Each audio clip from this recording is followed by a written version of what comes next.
Many people think that as long as an agricultural drone can fly, that's enough. But once you actually start running real missions, communication, live video, telemetry, and the stability of the entire system are what really matter. In agricultural and power line inspection missions, the stability of the video transmission link is critical because it directly determines whether the ground team can continuously see a real-time feed, whether they can make timely decisions on site, and whether the drone can maintain a stable connection over long distances. In this test, we evaluated transmission at 3.3 kilometers, 8.8 kilometers, and nearly 10 kilometers in open areas. For large-scale farmland and long-range inspection tasks, a longer and more stable video link means the drone can cover a wider area while still delivering a reliable real-time feed.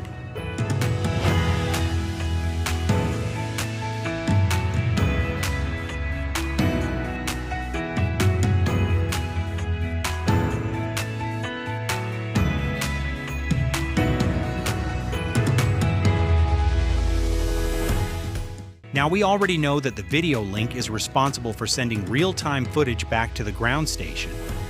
But before you even see that video feed, it's already working in sync with the flight controller, the communication modules, GPS, the power system, and other onboard components, all running together to keep the system stable. Otherwise, in long-range agricultural or inspection missions, once the drone starts flying farther out, any instability in power, signal interference, or communication issues can directly affect the live video feed and the overall system performance. That's why you'll often see engineering teams doing repeated on-site testing and tuning before a drone is deployed, because this step is actually critical.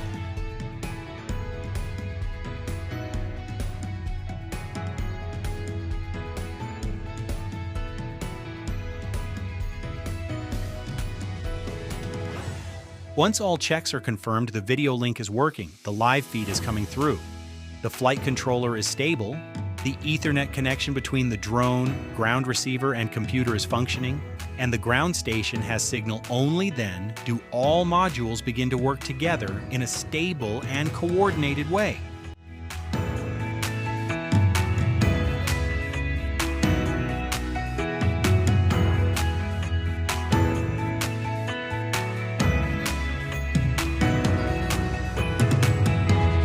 For agricultural inspection, irrigation, and long-range missions, stable real-time video is often more important than simply flying faster. What we are building now is no longer just a standalone video link or flight controller. The flight controller handles coordination. The image link handles real-time mission communication. Different modules handle different tasks. Instead, we are gradually building a complete UAV mission system. In the end, the whole system can actually be used for real agricultural and industrial operations.